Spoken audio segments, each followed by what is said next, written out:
of Emakumeak Zientzian 2020, a program of activities organized on the occasion of the International Day of Women and Girls in Science. We are here because still today, and besides the increasing incorporation of women to education and to the professional life, too many girls and women, and I am now quoting UNESCO, are held back by biases, social norms, and expectations, influencing the quality of the education they receive and the subjects they study. Women are particularly underrepresented in science, technology, engineering, and mathematics, STEM education, and consequently in STEM careers. According to the UNESCO, again, only a third of STEM students in higher education globally are women. This is a third. And only a third of the world's researchers are women. Data is similar in Europe, in Spain, and in the Basque country. According to the data from MICHARET Basque, in the Basque autonomous community, the proportion of women among researchers has only increased 5% in the last 15 years, from 30 to 35%. So it is a very slow increase. UNESCO claims that this gender disparity is alarming, especially as STEM careers are often referred to as the jobs of the future, driving innovation, social well-being, inclusive growth, and sustainable development. Diversity in research expands the pool of talented researchers, bringing in fresh perspectives, talent, and creativity. Women and girls play a critical role in science and technology communities, and therefore their participation should be strengthened.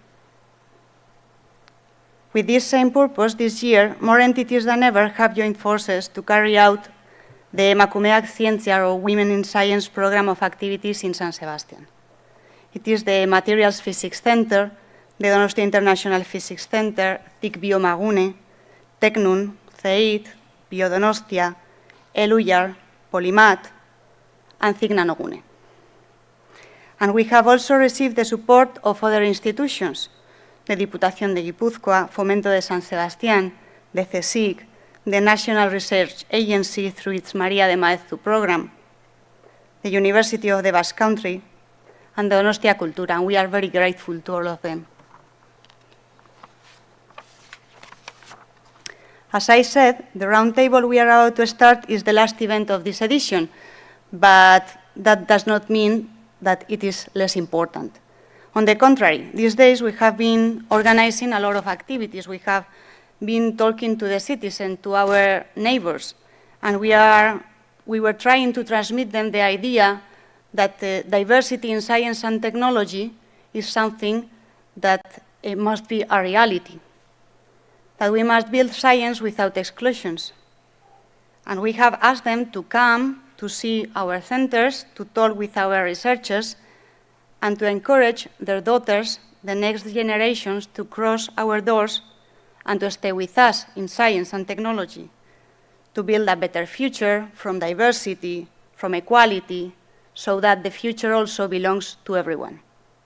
And we can repeat this message once and again, and we can do more activities, and we can reach more citizens, ally with more educators, journalists, policymakers, parents.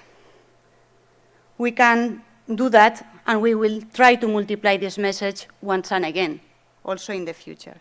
But however, this will not be enough to change the inequality existing in-house by itself. This is why this forum is so important. It gives us the opportunity to stop, to look around, and think what we can improve and how we can do it. We have prepared some data and facts to discuss today with 5 women that are developing their professional career in science or very close to science and technology. We would like them to share their experiences and to answer, as far as we can, to these 2 questions: how we can improve these situations and what we can do So let me present you our guests today. They are these women. Xana BELASTEGUI is a CBO at Iden Biotechnology, a company that is developing biotechnological products. She is a doctor in biological sciences, and she has worked in different public international research institutions. NAΕMI Leo is a Marie Sklodowska-Curie postdoctoral researcher at nanoGUNE, where she investigates magnetic materials and nanostructures. She is a doctor in physics, and she has worked in different research institutions in Germany, Switzerland, and Japan. Concha Alicia Monge is a doctor in industrial engineering and a professor at the University Carlos III, where she works in the robotics lab group. She came to San Sebastian to present the film Automata yesterday in the Science and Cinema program, and she was a scientific advisor of that film. IDOIA Ochoa is a professor in Tecnum, a School of Engineers of the University of Navarra, where she is researching on computational biology and bioinformatics. She is a doctor in electronic engineering and has developed her career mainly in the USA. She just came back.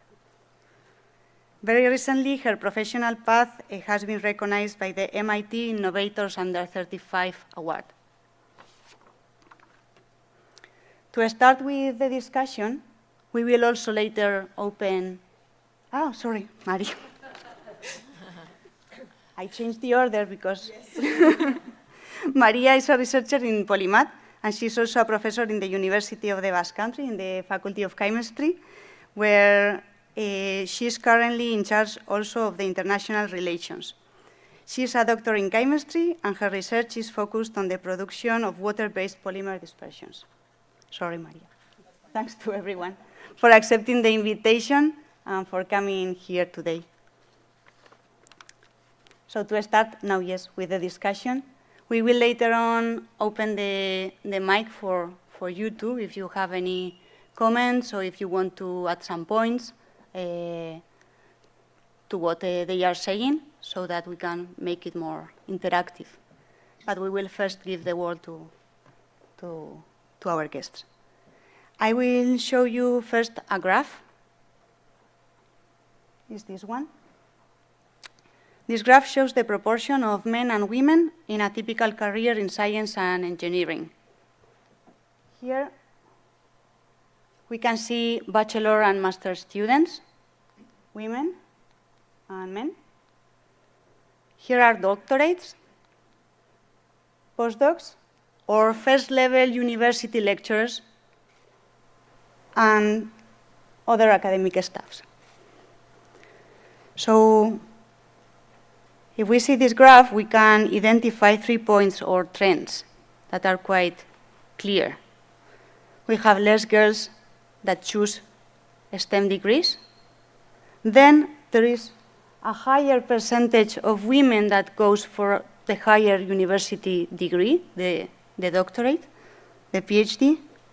And then the percentage of women dramatically disappears.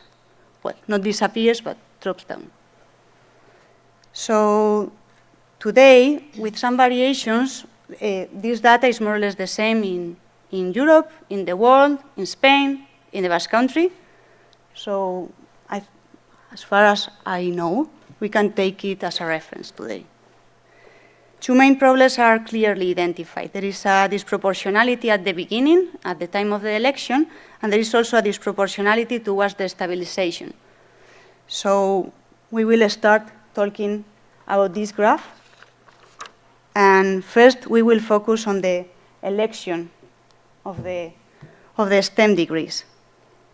So as we have 5 women that chose to take this path some years ago, I would like to know how they started to think about doing a scientific career, why this was tempting or attractive for them, and what was their experience when communicating this decision to their families or environment. So, if you want, anyone can start. We will not have an order. Okay, I will start, okay? Thank you, Maria. So, for me, as we were talking before, the time that it get to decide what you have to do, it was a bit strange because I was hoping my parents to tell me what to do. And they told me, no, you have to choose by yourself because this is your life. So at that time, I was thinking of my youngest years in which my parents gave me a quimicefa, which was a very famous toy that there is still today, this toy. And I liked most of it, the colors I was getting from them. And I said, no, I will do chemistry, okay?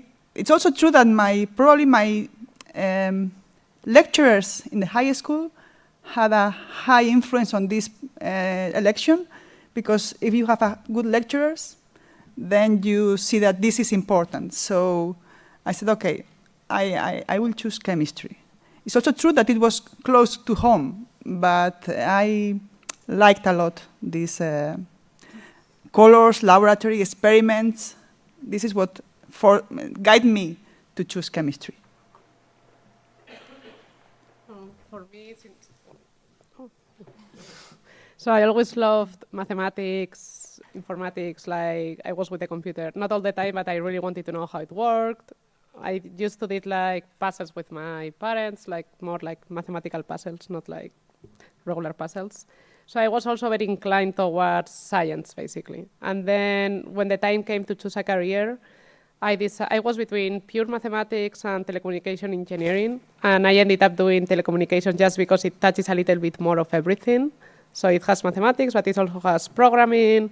So that's why I chose that. And in terms of telling my parents, there was no issue because they were very happy with the decision. So they always, encouraged me to do science if I wanted to. So in that sense, I never felt discriminated or that I didn't have support to do a science degree. In my case, it was, sorry, because my voice isn't very good. In my case, it was very, very similar because, when I was very young, my parents gave me a computer, and it was accompanied with a book, with a code that I wrote in the computer, and finally I could see in the screen some circles with colors, and that was like very amazing for me. So I remember being there in the room with one of my cousins, and finally he's a computer science engineer. And also my father was a teacher in electronics, so I had that influence, right, in home. So I finally, but for me it was passion. I was very interested in knowing how a machine could work and why this language, right, to communicate with computers. And I was very, very anxious to learn how to program a computer to do things. So I finally decided to do engineering. For me, it was the natural way to do something natural to do. So, okay, that works. Yeah, I guess for me it was something very inherent that I loved physics. I loved all sciences. My case was slightly different because I come from an artist family. My mother went to school in the 70s where she could actually unchoose math from her final years. So she hated math. If I had math book, but I was kind of doing the easy way out. I was the massive outlier in my environment. I really liked all kinds of sciences. And I remember then when I had to choose for my final years in school, what kind of you have to choose a special course, a focus course. Mm-hmm. And I thought I love all sciences the same, and then I realized, no, I love physics, because in physics you make observation and you write down an equation that explains the observation, and that was very, very elegant. But up until university, I was very much alone with this passion. But it was very clear that I would do it, and I just knew I would study physics, but I didn't have any other plan. It was not I could envision a future as a scientist or a future, what it meant to be a physicist anywhere. But I did it, and I love it. So. Hello. First, thank for the opportunity to be here. It's really nice to have this this opportunity to be in the round table. So in my case, I didn't have any direction, any input specifically from my family. I had a little bit of examples of everything around in terms of professions. I didn't have either no one telling me, well, you better do this or you better do that, trying to direct me, which was good. I have to say that my mom, that she was an alone mom. She didn't have to do anything with science. She was more on the languages side. But it's true that since I was small, I always liked any game that had to do, with building things or puzzling things or understanding things. So she would always say, I'm like my little engineer, although I didn't study engineer at the end. I am biologist, but she always said this like in a very positive way, So I think that that stood there somehow. And then when I was studying at the school, I always felt more inclined and happier and could make easily anything that had to do with science, maths or biology or chemistry. I liked it to study that, to understand the mechanisms, especially in biology, to understand all the mechanisms in the organism and why things happen, like in enzymatic reactions and so on, and then go in detail and then go back to the whole picture. And I found this very very interesting. So although I would have probably be happy also in other science careers, it's true that that biology, when I chose biology and I started the career, I really felt very very comfortable there. So no one pushed me in towards that, but no one either tried to make me stop. Okay, thank you. We will have some sentences that sometimes, because they are an example of the girls that decided to go for science, but of course we are talking about the other percentage of girls that don't take that step.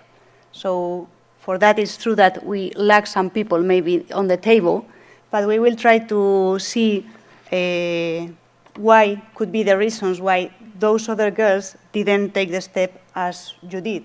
So there are some sentences. These are very cliché sentences. I know that the diversity is also in these kind of things, but I have sometimes heard that girls prefer to study other topics, that science is very competitive, maybe too competitive for girls. Girls are not confident enough. Science is too hard. Or girls are better doing other stuff. And this is kind of a justification or justification we sometimes hear about the few percentage of women doing, especially some of the scientific branches like physics or mathematics or engineering, that are probably the ones that are more affected by these things. So I don't know if you have heard these things around. What do you think about these messages that sometimes we somehow unconsciously can transmit to these young girls? Okay, well, very briefly, this is true. I mean, because this is what people say, right? So, in fact, historically, the role of women in life is a role more related to something social, right? We are more thought. The role is to be very social, to be very caring, and these kind of things. And for men, maybe the role is to be very supportive and to bring money to the house, right? And so on. So first of all, we have a role that we have to face and we have to change, because this is not a reality anymore, maybe, right? And also there is another thing, which is that science has the characteristic, or we define science as something difficult and quite abstract, right? And I think it is because we don't really know science. The way we have to I mean, when we first are in contact with science, teachers maybe also, they also say this is difficult, this is quite abstract, maybe you cannot understand this. And so I think for sure it is not like that. There are many ways in which science can be understood as something entertaining, interesting a lot. Yeah, so we have to change the roles, we have to change these kind of messages because they are not true, right? So there are many, many fields we have to face. It is not only that one particular one. That's the problem. There are many, right? So I think we need to change perspective and I think it is very important to make science more reachable for everybody. Because why children with just 3, 4, 5 years old, they say, maths, horrible, it's very difficult. You don't know what it is, right? So how could you have that opinion if you didn't study that? You haven't been in contact with that material, that stuff so far. So how could you say that? So something is happening. Yeah, I agree with everything you have said. And I think all these sentences are incorrect. So I do not agree with any of those, but it's true that there is this role, like I'm watching now these days Mad Men, which is based in 1960s or 1940s, I don't know. And you can see that women were supposed to stay home, raise kids, and it has been like, I don't know, like 60, 70 years from that age, right? So you can see that there is, I believe there is an intrinsic bias in society still, maybe not in our generation, but I can see that with my kids, with my grandparents, for example, sentences that they say that they do not agree. And they have a bias over there. So I think we basically need to start very early in the childhood, just telling girls that they can do whatever they want. There was this experiment actually where they tell kids a story, I think they are like 3, 4 years old, about someone with a high profile, maybe a doctor or an engineer. So they tell a story about this person, and then they ask the kids, do you think this person was a boy or a girl? And at that age, I don't know, most of the girls tend to say that the person was a girl, and most of the boys tend to say that the person was a boy. I don't remember the percentages, right? Maybe like 90% or something. And then they do the same experiment with kids that are maybe like 7, 8 years old, so not that big. And at that age, already 90% of the kids, no matter if they are girls or boys, they already say boy. And that is a bias that they have since they are growing up. So I think having, a good atmosphere at home, or just in society where they can see that there are girls everywhere. And I noticed a lot of, in the US, they are, investing a lot of money on this, a lot of research. So you can see that there is a difference already. So the other day I was walking in Chicago, there was the North Face store, just to give an example. The whole publicity of, outside the store were women doing like rock climbing, playing basketball and stuff like that. And it seems that it's something very little. But as a girl, if you are walking through the store and then you see a woman playing basketball or doing rock climbing, then you believe that you can do that. And the same will apply for science as well. Maybe I can, sorry. Okay, so I think we all agree that science, for the most part, is actually doing its work for society in one way or the other. And it's kind of, it's kind of in addition to what you're saying. I think it might be wrong to just target the children, because you have to target everybody and actually make it sure that it's inclusive for everybody. And recently, on Christmas, I was home in Germany and I was filing through old stuff, and I found like a catalog for experimental boxes that was printed in the 90s. And there were parents, so actually there were fathers with their boys playing as photos in this catalog, and it's like, yeah, I always wanted to have such a box, but I didn't feel included. And I think these sentences, I also see them there. They're kind of just like the result of this picture that women do not appear in the science, in the representation. It's having role models, or just seeing that it's possible. But I think just saying, okay, if we tell little girls they can do it, but they don't see anybody that actually does it, it will not work. So we have to. No, I was going to say that this can be heard, but at least in my faculty, we don't see this 30%. I mean, we are already at 50% but I would say that in all levels, because we have 50% of students, undergrads, doctorates, postdocs, lecturers, and even the dean is a woman. Okay? So maybe it's just chemistry, but I think maybe we are already starting the change. Which is okay? Yeah, there are differences. I will just go through the slides, if I can, because related with that, sorry, but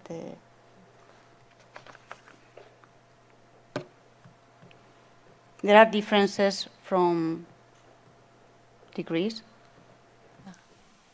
This is a graph where we can see the differences of women studying different disciplines within the STEM degrees. But it is true that there are some disciplines like chemistry or biology where more women are, the percentage is even higher of women in those disciplines. The general trend, however, is also going up somehow. Down. It will stabilize. Maybe the problem is more in physics. Yeah. There is a big What problem happens in with physics, physics? that's clear. And We're just dragging everybody in down. engineers, that is not represented here, also the numbers are very, very slow, very, very low. So, of course, yeah, there are differences from one to other disciplines, but the average, also you are putting physics upwards, the general numbers, no? So, why do you think is that? If I can add something on specifically on this graph, because all the things that they were commenting before, I mean, I agree with that. I think there is a cultural thing, and we need to change a lot of those messages, and especially answer them when they come. Okay, when someone makes some of those statements, why do you say that? I don't think it's like this. Why I don't think it's like that. No. And in my case, because I'm a biologist, so I am on that line of the top, okay, 64% could be students.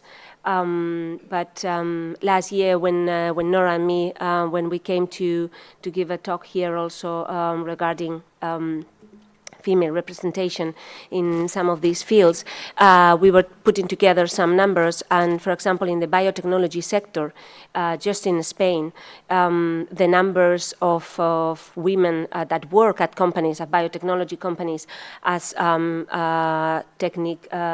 laboratory or researchers, could be around the 50%, could be, but then when you start moving on the next levels on those companies, the percentage drops the same that you were showing in your previous slide on the previous graph, and is not. I mean, there are many of those positions that are women or men coming with a technical background, because even if you are, like my case, that I moved to the business development side of the activity, is really relevant to have a technical background. So you really see that in those positions also there is a drop. So even if we start very good like that, I don't think that we always maintain a high percentage, even, I mean, closer to 50%. So then we need to think what is happening in the next steps, as you were saying, no, in the stability period. We can go to that now if you want, because you have already identified some of some possible arguments that are leaving girls from choosing these scientific degrees. Lack of references or the identity of the persons that we build in the very young ages.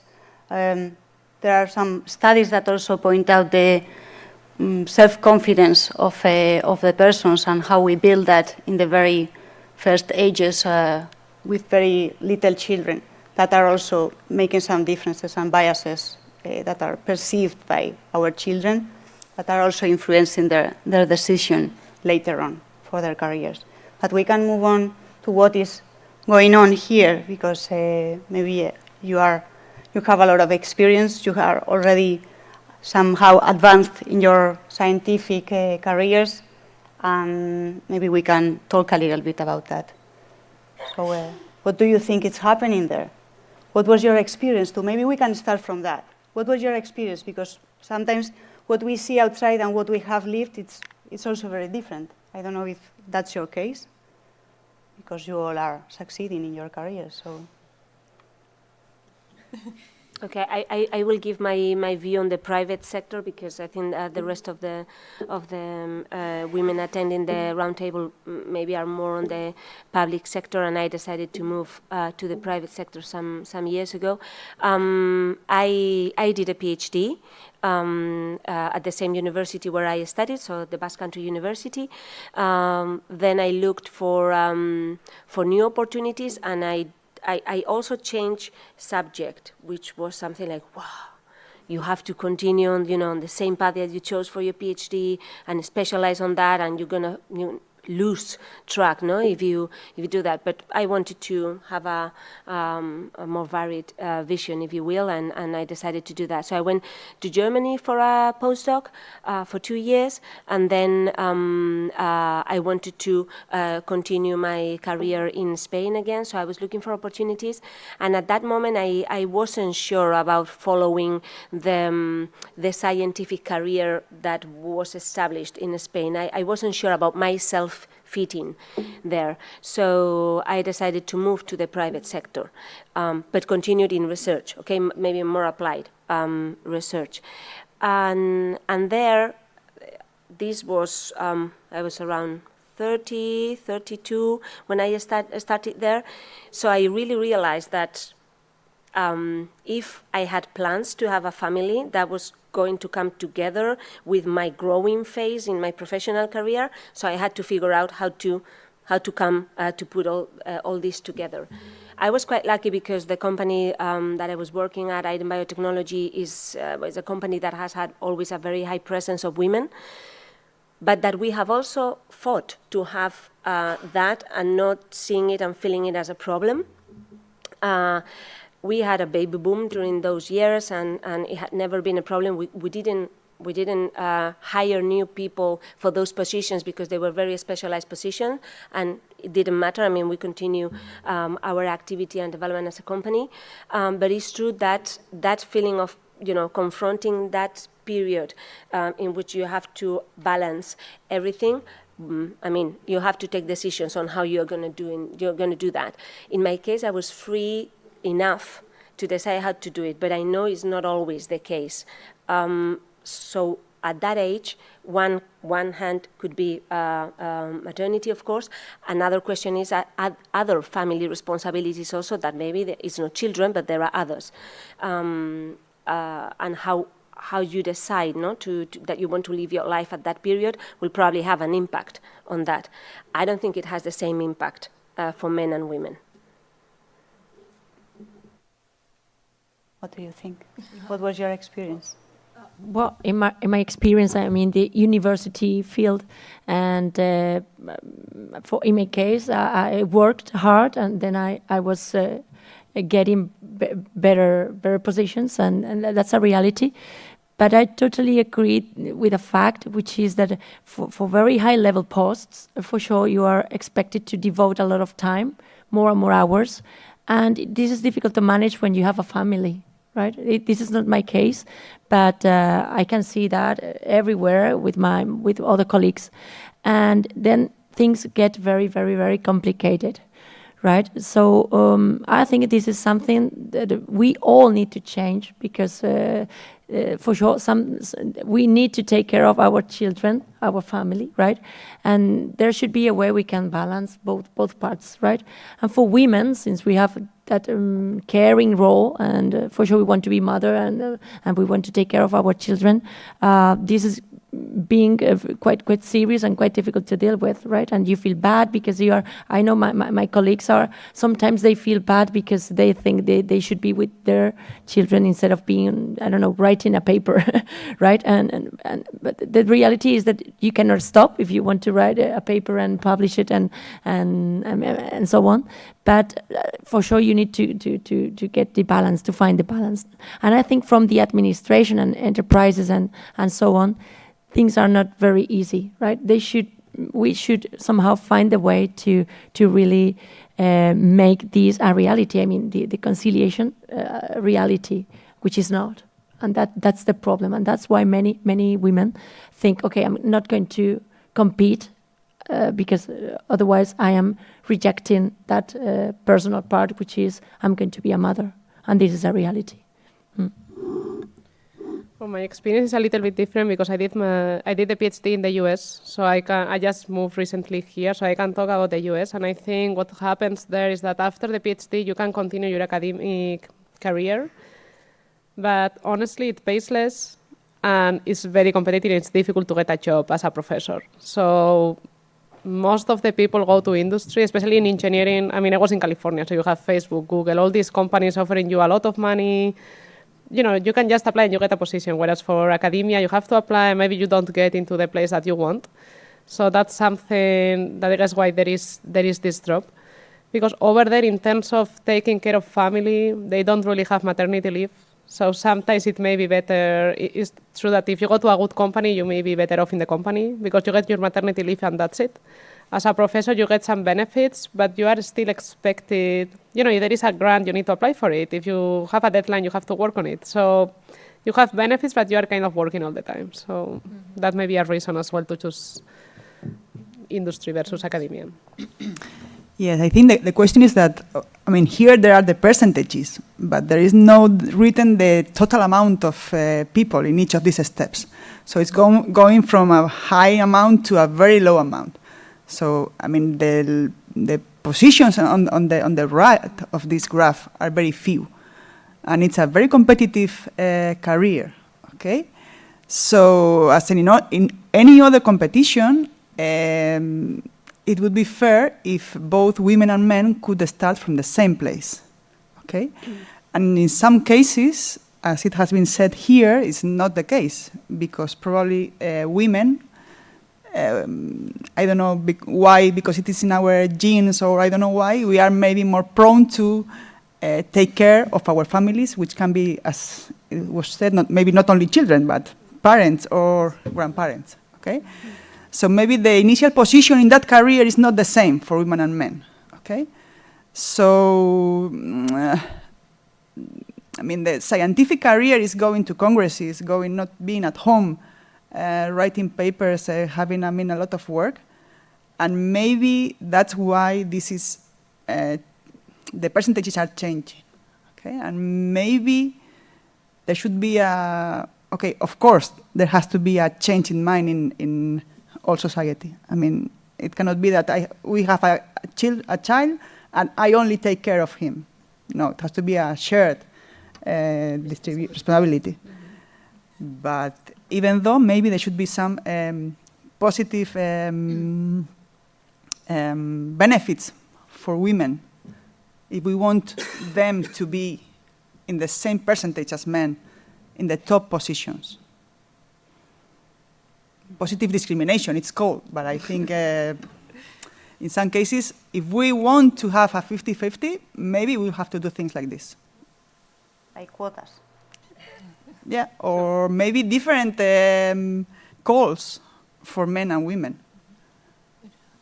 So I think, sure. Yes, I mean, Polymat is already having a call which is only for women, because at some age, 30 to 40, I mean, women probably have had a child or have had to take care of someone else, and they have not had the same time to devote the time for science. So maybe the way of comparing both CVs has to be different. So in that sense, I think there should be some, well, in some places there is already something in place. For example, I mean, in the US it's very standard that the universities have some policies for minorities that includes women. So for hiring more women and things like that. But I think so a lot of the problems that we have right now, I think they will be solved slowly as more women go into the academic field. And just to give an example, last year I was in the main conference on computational genomics. My husband works in the same field, so we both traveled together and we have 3 kids. The conference offered childcare for a very, very cheap price for a whole week. And we used it, and it was the only way we could both attend the conference. So I think this problem is going to be, like, more people are going to have this problem, especially because it's also, I mean, I think it's also the case that most of the time you find your partner in your work. So it's very standard that both of you are in the academic career, or you are both engineers, so you have similar lives, and if you have kids, you know, you don't always have the grandparents there. So things like that, I think they will come naturally as we increase the percentage. I think also regarding the balancing of personal and professional life, there are things that are coming like the paternity leave in Spain, for example, that is being extended. When I think on a general view from it doesn't matter who is the one that is hiring the person, but when you think on a sick leave, you have to, I don't know, be 3 months without working at the lab, and you're not able to write those papers because you are sick, whatever you have, is not seen in the same way as a maternity leave, for example. And then if you have a maternity leave, you have, you know, like the sign, what is going to happen in the next 2-3 years, that baby or child is going to need extra things, and maybe this person is going to need more flexibility. This was very linked, and it is still very linked to the woman right now, but I hope that in a period that probably it will take some years, that men start to use that paternity leave, it will help to put in context that this can happen with both genders. So maybe we reduce that negative view, and we start seeing that leave as a normal leave that can happen because of any other reason, and we don't see it in such, you know, like a such important thing to solve, because at the end of the day, this is some months of your life, of your professional life. It's not so important, and if there is really a good balance between the couple in order to be able to to take care, as they were explaining now, of those of the extra things that come along the way, that shouldn't be such a big issue. Okay, but maybe both genders have to be put in that situation, so we don't see it always linked to the woman. So for you were saying, I think that slowly we will start seeing those changes, but we have to push for them. NAЕMI? Yeah, okay. So I just want to add something. I do hope that in the future these things improve. I'm a bit skeptical at that particular level, just because it's, so both men and women, in my experience, leave academia for very much the same reasons. They want stability, they don't want to have this hyper competition. And if you want to succeed, you have to work a lot, and you have to have a vision, because in the end, they're very limited, a very, very, very limited number of positions you can actually apply for. And for women, that's exactly in the 30s, and there is something like a biological clock. So yes, that has to be taken into account, and that actually does limit a bit. And also maybe going back to the initial ideas of why girls get told you cannot do it, it's a bit about maybe it's still a bit more ingrained to have this idea of having a social, being maybe more involved in the social activities. And the thing is, if you don't have a very, very clear vision what you want to do in academia, maybe you might actually have more chances to actually move something and change something in your environment if you leave academia. And I think that's also a very good decision. But yeah, I think there is this, at this particular career stage, that hits a very critical age in that regard with family planning, and men do have a lot more flexibility on that. They do have a lot of more leeway, I think, in general, in the socially acceptable thing, but yeah, there's more leeway and more flexibility, and at what age you're actually having children as a man. So. Okay, thank you. Sure. You have especially highlighted the maternity aspect or the family planning aspect of that, but I think that there might also be other reasons that we could maybe think about too, because although maternity, we were talking about, we are more or less here in a in a society that at least we have the feeling that we are more equal than maybe in other parts of the world. But we mothers are feeling bad when we stay longer at work than men that are also fathers and maybe are not feeling so bad. I don't know. Do they also feel bad? What is happening there? Because if we are equal, where is that feeling? It's something that it's, do you think it's something in the genes, or it's something that it comes from society, it's education, it's something cultural? Can we act on that somehow? It is cultural, I think. It is cultural, because, and I think that it is changing. When you speak, at least in my case, if I speak with my peers at professional level or friends, I think men also now, I think men are realizing that they also have the right not to have to be there just because I am the man. I am not supposed to be, you know, to spend so much family time and she's going to do it, so I can be here. No, I want to be there too. I want to be at home. I want to be with my children. That is changing too.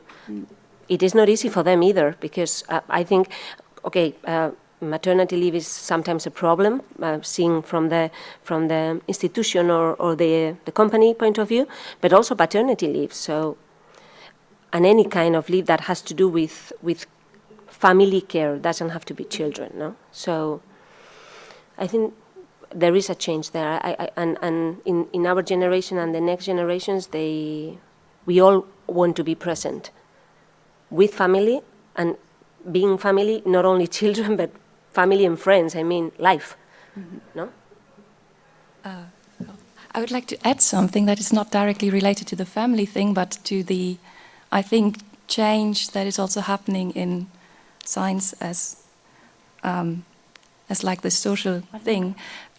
Again, going back to this particular career stage, postdoc stage, this is also where other things become very important. It's not about doing great research, but it's also being assertive and driving your vision across. And I think, I mean, it's something that is changing, and there is, of course, a great variety of how men do it and how women do it, and they're very assertive women and they're very timid men as well. But I think the socially acceptable margin to be actually to push for your agenda and how to be assertive and dominant, it can be much more difficult as a woman. So this is also kind of playing in at that. Of course, family planning, I think, might be the major factor in this reduction, because that's just the age where things are happening. But there are other things that are more subtle and more difficult to kind of pin down, that this particular career progression makes it much more difficult. So there are lots of factors. But yeah, I hope things will change. For sure, sooner or later. Talking helps. Okay, I want to invite you also if you have anything to add or any comment to do. IDOIA. Yes. Yeah.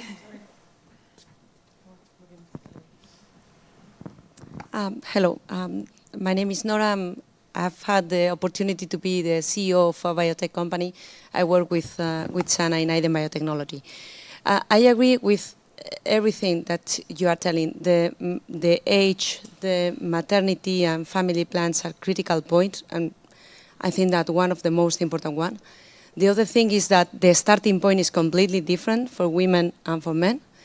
But there is another important thing on the other side of the scheme, and it is that the decision makers are mainly men, and we don't have still women references or examples in the board of directors of the companies or in the universities and so on. And unfortunately, this is something that will take a little bit more time to change. But this is very, very critical point in the down of the responsibilities of the women's in the presence of the high responsibility positions as well, because the ones that are taking the decisions of who is going to be there are still mainly men. And it's something that has been published by Men's Report, and they tell us as well. We are not used to decide or to choose the women for those positions, and this is something that we need to change.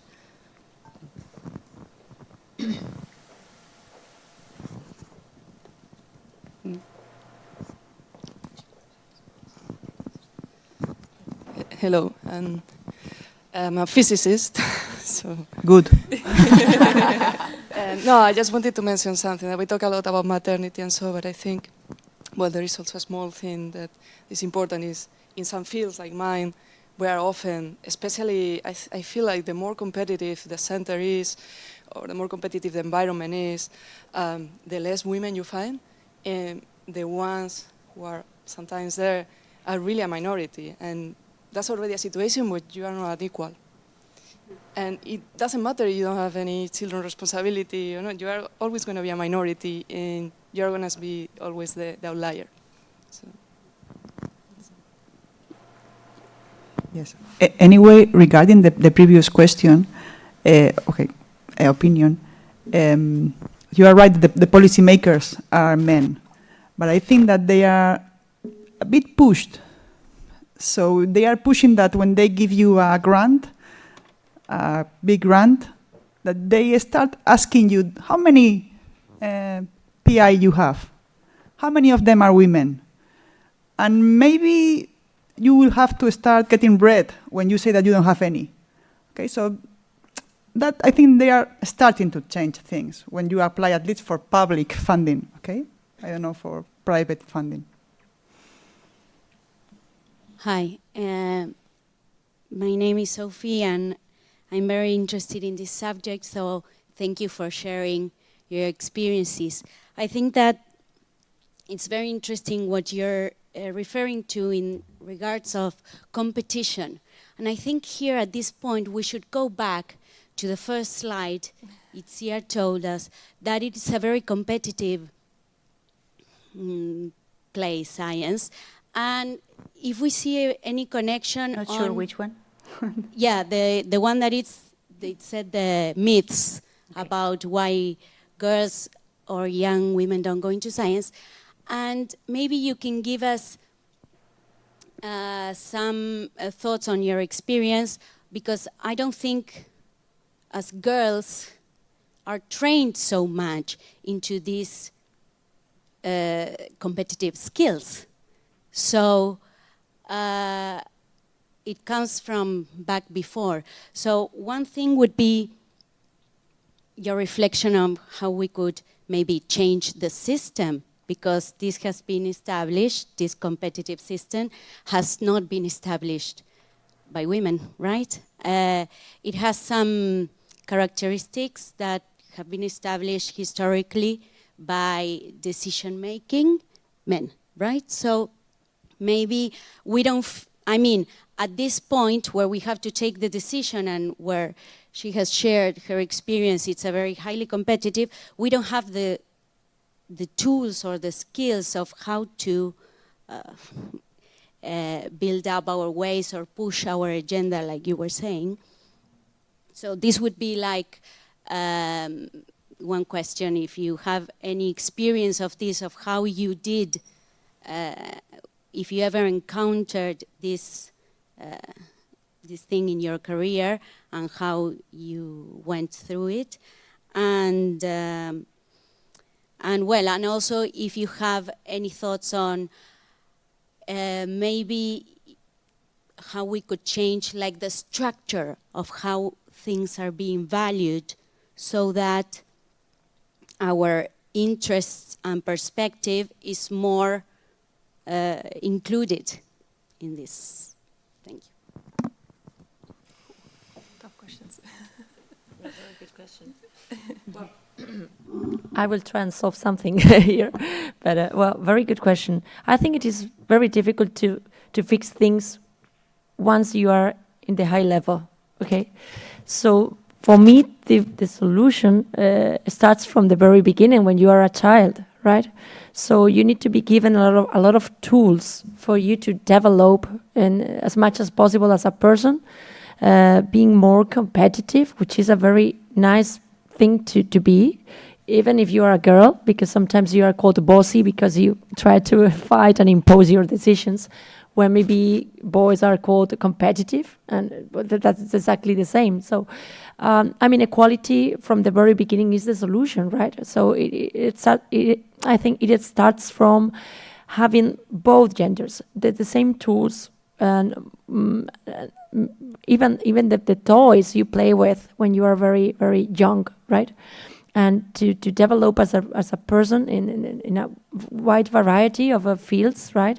And perspectives, and I think this would amend all the problems. Yeah, and it is very simple, right? Because the parents and family have it very easy. There are many ways, many tools for your children to experience and live and develop as person in an equilibrium, right? In a balanced way, and.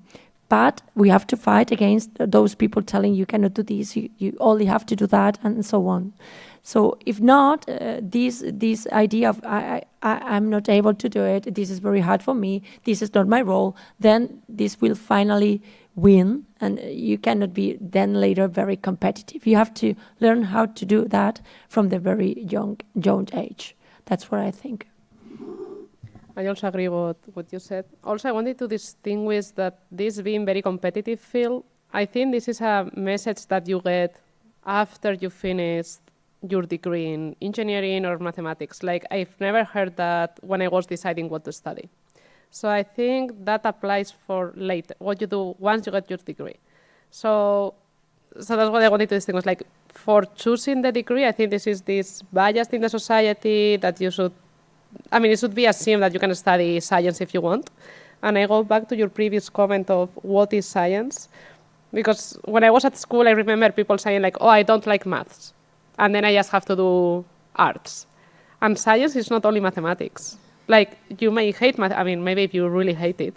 But if you are not very good at math or you don't really like it, but you know, like artistic drawing, I don't know how you call that in English, like for architects, for example, or maybe physics or computer science. You are programming. You don't have to know a lot about mathematics. You need to understand that data structures and things like that, and how to think abstractly how you are going to program something. So I think changing that at an early age is very important, because a lot of people don't like math. And I would like to know, actually, from men who do not like math, how many of those end up doing engineering or something like that, just because they know, oh, I'm going to get a lot of money if I study that, so even if I don't like it a lot, maybe society pushes them to study that. I'm not sure. I would like to know those numbers, actually. And then once you are in academia or in industry, if you are an engineer, if it's a competitive environment, I think being trained from an early time that you can do whatever you want and you can do this, that is very important. And sentences like, oh, boys don't cry and girls do cry, that already, as a girl, is telling you that, oh, you are weaker. Or as a man, they are telling you like, oh, you should not cry, you can do this, you are supposed to be the man and do everything that you have to. So you tend to believe that at the end, if everyone tells you that, right? So when you are in a competitive environment as a man, you feel, oh, yeah, I can do it. Or I will fake it and tell everyone that I can do it, whereas I'm in the inside like, don't think that I can do it. And as a woman, maybe in the outside, you also say, no, I'm not sure I can do that. But everyone feels the same, maybe. I'm not sure. Yeah, I would like to add to that probably is not only about girls and women learning some of those skills or being able to use them without being judged, because the bossy thing, I train myself not to say this to my daughter, never ever, because I think it's something that happens very very easily, and it really makes a difference. I mean, they are the bosses, and the boys are just super leaders. So I think that both genders can learn from the other, and then maybe when, because diversity, and not only about gender, but any diversity, is what brings, better values, higher values too. So it's not only male and women, but also, people from different countries, different cultures. All that adds up in terms of value in an institution. So learning from each other how to use those skills will probably leverage the institution into a better position, and it might have an impact on what you were saying about changing the structure of the system and why it has to be so competitive, or how did we arrive to that, and are there any other ways to do that? I mean, can we still be competitive, but from different angles, more collaborative angles, and for that is people bringing different ways of doing things in the institution. So it's both sides. I mean, it's learning women from men in terms of those skills that we were saying that maybe can help us to open that leadership or competitive skills, but also the other way around.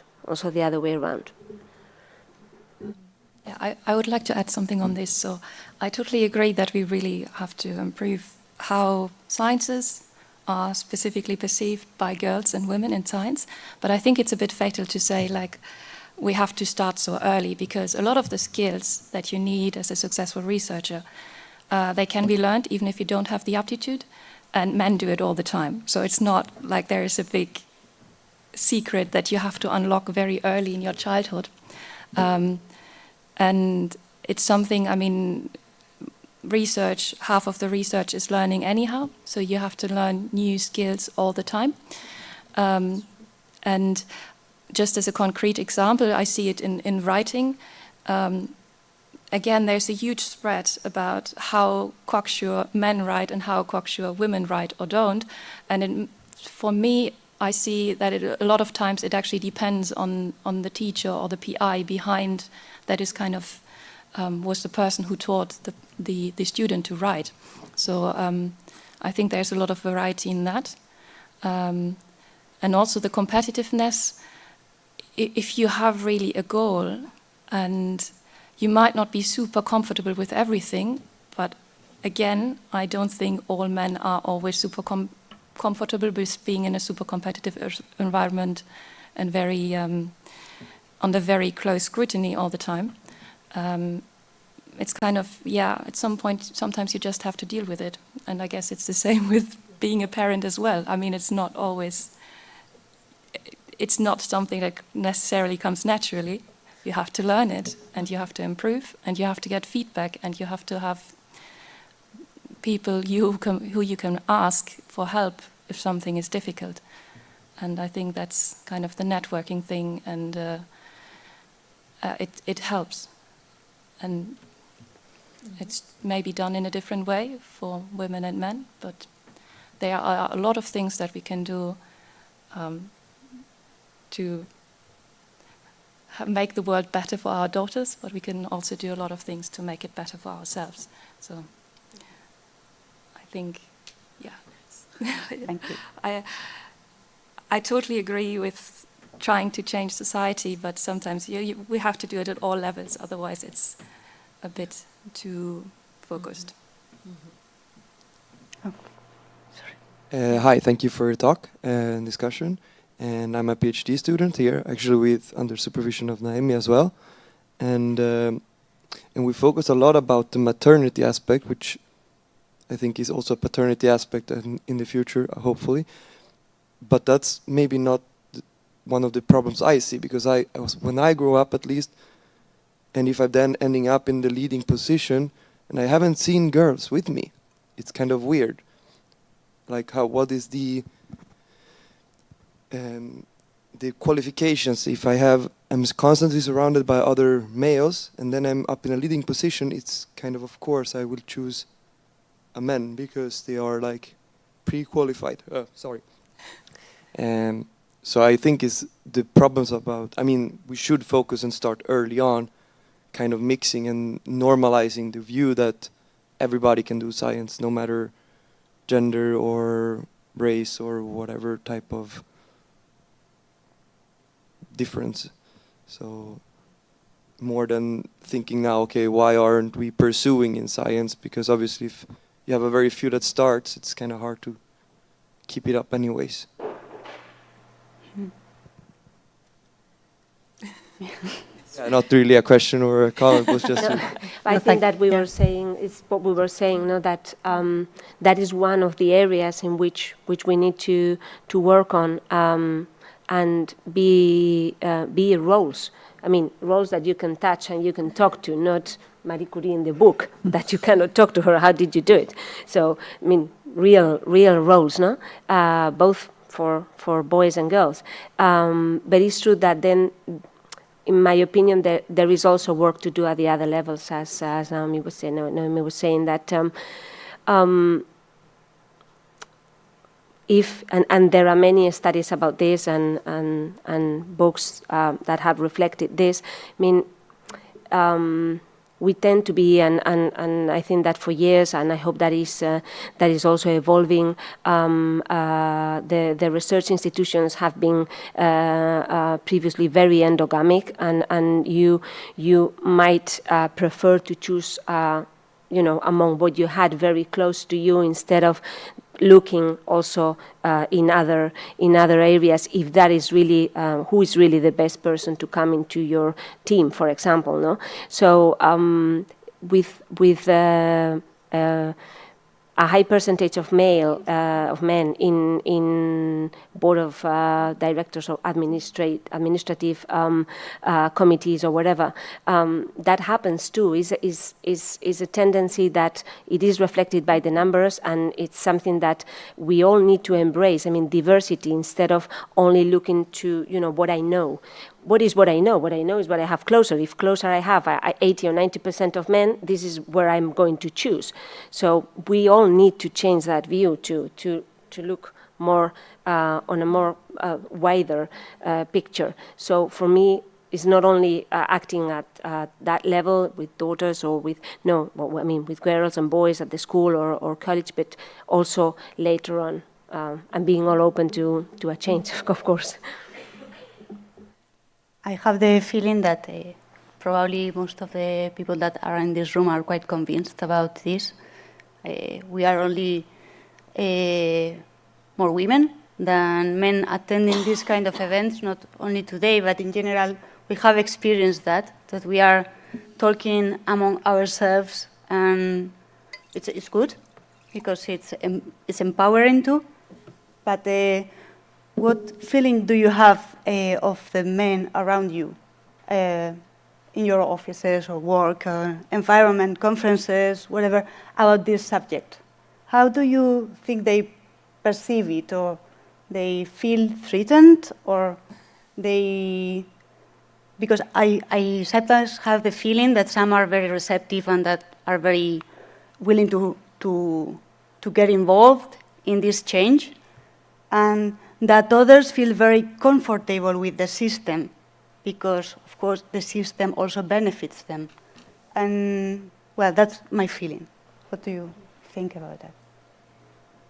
Well, in my case, I'm very, very comfortable because I can see there is no difference between being a woman or a man in my research group or in my university, at least in the areas I move around.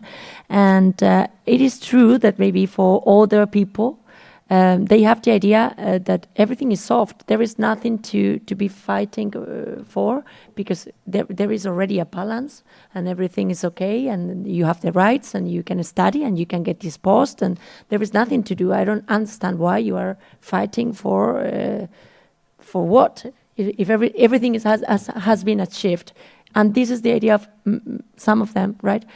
But for the general case, at least in my experience, there is really the situation is very balanced, and I really feel it is balanced, and I can reach, as long as I work, I can reach anything I want if I put all the effort on that, and they are very supportive, men and women, with me in my area, and the rest with others, right?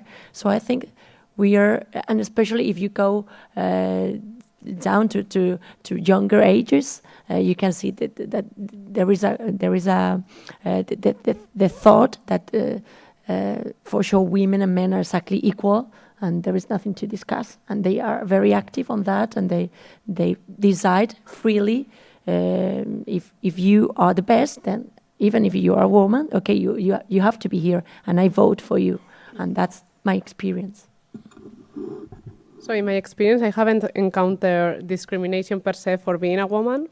What I think happens sometimes when I have discussions with men about positive discrimination, like policies, sometimes they are not in favor of that because, I mean, the main argument is like, if you want to study this, you can just do it. If you want to have this job, you can just apply for it and you just get it. But going back to your previous comment also, I don't think we started at the same time. So there is no equality at this point. So maybe we should have some policies in place to do some, I mean, I don't like it to call it positive discrimination, but I don't know if there is another term for it. But I think there should be policies to facilitate women, you know, getting into academia or getting grants or, I don't know, these kind of policies. I also agree, and I think this is very important, that it's very critical how you, like which policies you put in place. Because I was once at an internship in the US, and I heard this from a guy saying like, at this point, because I know there is positive discrimination for hiring women, when the company hires a woman, I'm not sure if they hire her because she deserves the job or just because she is a woman. And that is very, very bad, I mean, for women, right? Because if they hire me in the company, which they did for this short period of time, do I have to prove myself more because I'm a woman? And there may be a lot of men in the room that they think I'm there just because I'm a woman. So I think there should be some policies in place to help women, but we have to be very careful in how we do these policies so that, you know, if they don't end up like getting bad for us, basically. Like, so most of the comments about this, you know, disagreements with women and men, in my case, are based on these policies. Why do we have to do that? Or once you do that, that they don't really understand what's going on, I think, sometimes. But not personally, like I've never had a problem. Yeah, in my case, I mean, being in the academia, I haven't felt any discrimination from my colleagues, okay? It's true that when I had my children and I asked for a reduction of my working time, I saw some skeptical faces, but not only from women, from men, also from some women, okay? So not especially from men, okay? I think it's well accepted, and I think it's going to get better because nowadays, from my colleagues, they are also asking for paternity leaves, and it's getting accepted. So I mean, so well. So I think things start changing slowly, okay?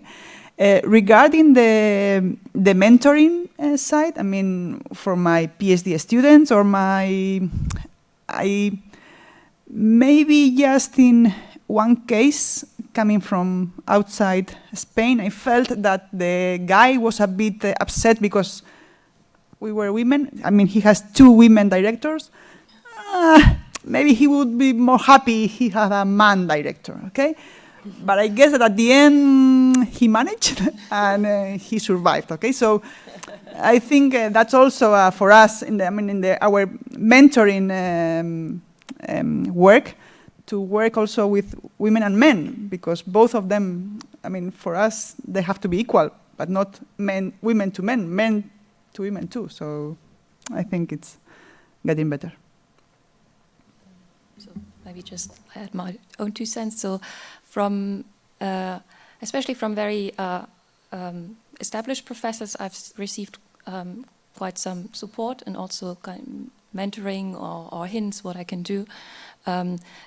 I guess it's just at the same level, like what was mentioned, the postdocs who compete for the same jobs I want to apply for, and they see there are these special extra years that you get in case you have a child as a woman, if you write grant applications that were added to your academic age, that there are specific grants just for women and so on. Of course, they see this and feel a bit discouraged, maybe. So in that regard, I've seen, I mean, it's not opposition, of course, but it's a bit of a difficult situation. But on the other hand, yes, things are changing. So for example, I was 2 years ago at a conference, and the conference included childcare opportunities. And there were some students who joked, like also having a dog care opportunity. And to me, it just showed that the childcare was perceived, at least by the student, as such a normal thing that it was just normal for a conference. For me, it was still pretty much a novelty, and I know that the organizers really took a lot of effort to kind of have it to parents and especially women, but also to fathers, to have this opportunity to have childcare. So I think just having this change in the younger students or the younger generation, that they perceive it's normal, that's actually not such a bad sign. Okay, so to add a little bit on if I've encountered discrimination in my field, I have to say that so the company I am working at, Iden Biotechnology, is biotechnology, but it's for the ag sector, for agricultural sector. Agriculture is a very male-dominated sector at different levels. Technology development, but of course farm management, and at the end of the day, the last client that a technology or a product would have. And this is worldwide. It's not Spain. This is worldwide. So it's true that for years I felt that the percentage of women attending trades or workshops or conferences, it was very, very small. That has changed a little bit over the years. Not to 50%, 50-50, of course. I encountered myself, having, 2 days of meetings and maybe one meeting with a woman in 2 days of 30 meetings. So that sometimes that could be a little bit difficult, because the way in which we approach the way of doing business also is different. No? It's different between persons, but it's different also between male and female view. So, but I navigated through that, and that I was not feeling any pressure at that moment, but it's true that in some cases you can find, especially from senior roles, a little bit of a patronizing attitude because you're a woman on a very male-oriented sector. And then there was one specific example that was something that was not easy to handle, that it's our board of directors decided that we should try to bring in a senior man on the management committee, so from the outside, the potential investors for the company could feel like more confident on the technology and the company. Luckily, this is something that we rejected to do, but it's something that is real, that happened. So that is something that, of course, made us think why this has to be like this. I mean, there are also examples of women that we could take, senior women on the sector that we could take for the management committee, no?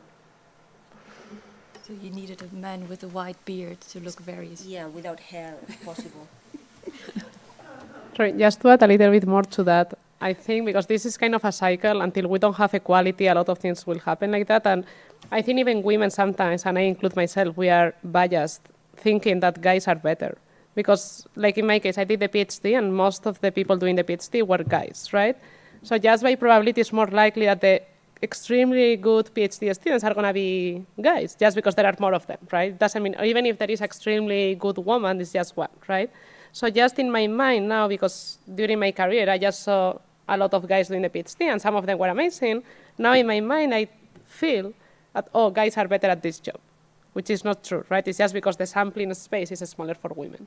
So as this becomes 50-50, then, and this is at all levels, right? Like for investors, most of the companies they invest in, the CEOs or CFOs or whatever, they are guys. So in their mind, it's like, oh, there should be a guy there because they know how to do things.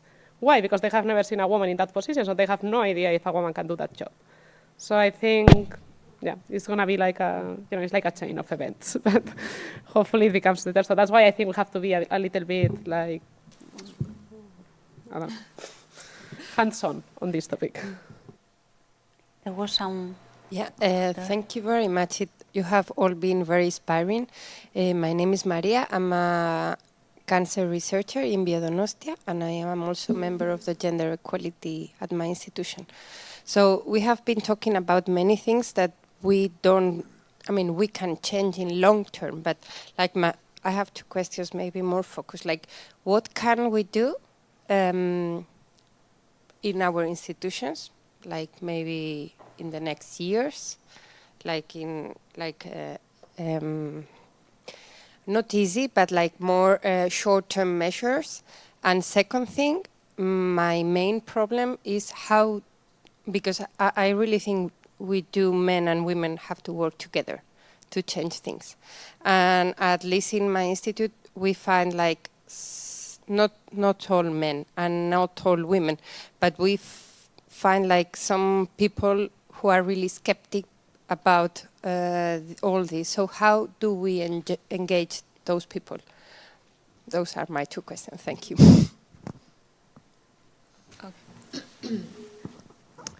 Well, I think that when you have in front of you, you have that particular case of a woman who is successful, this is the way you have to change the view, right? So I think with initiatives bringing real women in different positions in all fields into your institution is somehow leading to a change, right? When they come, they show you, this is my particular case, I did it like this is how I managed the enterprise or whatever. This is a good thing. I mean, so because as you said, Marie Curie is there in the book, but what, right? So you need a real reference with a real case of success, telling you this is possible, and this is my experience, and there are other women having the same experience. So I think it is very positive if you organize these kind of events in which you can show all the wider range possible, right? In which women are successful. Reality is much more impacting than any other thing. So I don't know how it's the percentages in your center. I mean, because maybe you are already in a balance. So I mean, if this is not the case, then the figures should convince your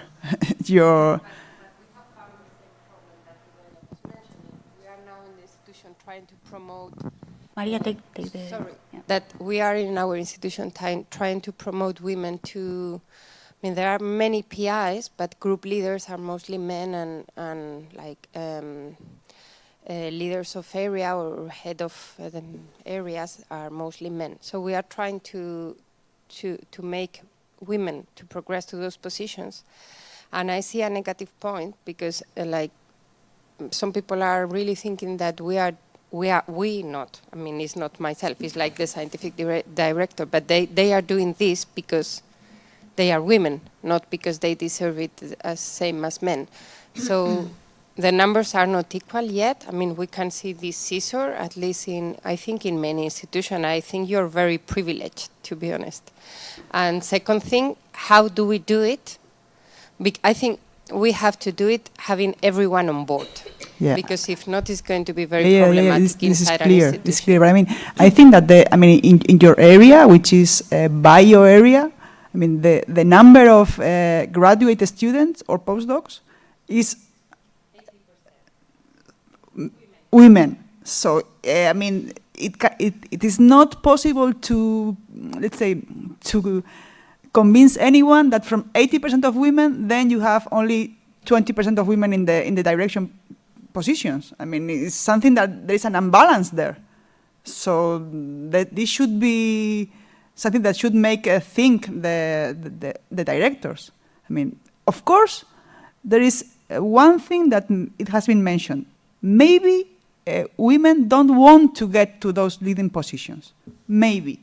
But you have to open the doors to those ones who want to get to these leading positions. Okay, so, I mean, the imbalance is clear. The mathematics there are clear. Okay, so there is something going wrong there. And I think there has to be some measures to balance it. Sorry, to add to what she was saying, I totally agree with numbers. I mean, we are science people, so we need to use the numbers, but not only internal numbers. Maybe we need to do also some homework and find outside numbers that show how some procedures and how some quotas, if you will, help to unbalance the situations and take that as a support also for those ideas or for those movements in order to balance. And there is also another thing, and you were saying we need to know if it's true that there are women that want to be in those positions or not. And here I would say two things. One, speak up.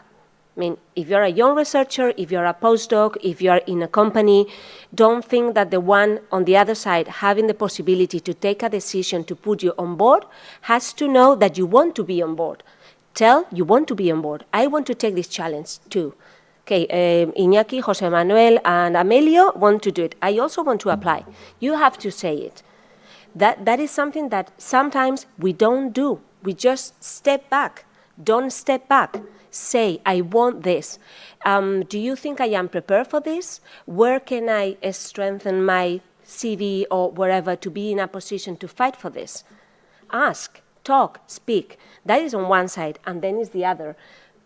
You also need to talk with your team. You need to talk with the staff at your institution if you are in a position in which you can take decisions to bring in men or women. Are you interested in this? Or will you be interested in this maybe in 5 years? Because maybe now you are too busy with, personal life, but professional life, but still you want to apply for this in some years. Is this the case? We need more communication there. That is something that men do really good. So we have to learn from that. I mean, we have to speak up. We have to be there too. And it's a personal thing, and then as a professional with your team too. So both sides. Both sides, because I think this is something we forget. We think that, we communicate like dolphins and the one in front of us will know what we want. Well, maybe it doesn't. No, so. Okay.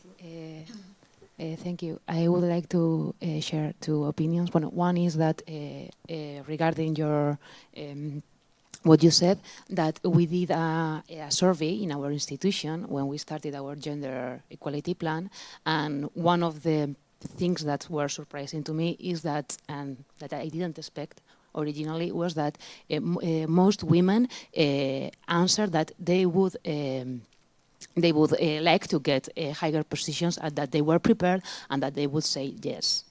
One was that. And the other thing is that, as you said, I think it's really painful when you are a boss or you have a high position and people will think that you are there because being a woman. I think it's really painful. And watching how the situation is and how inequality, in which inequality situation we live, I think that we could think in the opposite sense. I mean, we could say that maybe men are there because being men, and that it could be painful for them to also. I think that we never think like this. I don't want to be bad, not at all, but I think that we should also start to think about that. I would like to add also one thing to having everybody on board. As much as possible, but it won't be possible to have everybody on board. Not only in this, I mean, I would say in anything in life, you won't be able to convince everybody. So it's good to have as many people as possible. It's good. I am seeing a lot of movement in associations. In our case, for example, one investor group that we had at the company, they are really focused also on this, on having more women in the board of directors, in the different companies that they are investing. There are specific associations doing things for this. ASEBIO, that is the National Biotech Association, is showing real example of women all along this week. I think it's going to be the whole month of women in different roles in biotech companies and institutions, which is good because it's something that you can really share and discuss with friends or family or whatever. But yes, I mean there are examples about this, but you cannot wait until you have everybody on board. Just have enough power for this and move on, and small steps will make it at the end of the day, step by step, but we will arrive there. But I agree that it has to be together. If not, it's not going to happen. I was just going to say more or less the same. You were saying how to work with the men that are skeptical. Don't work with them.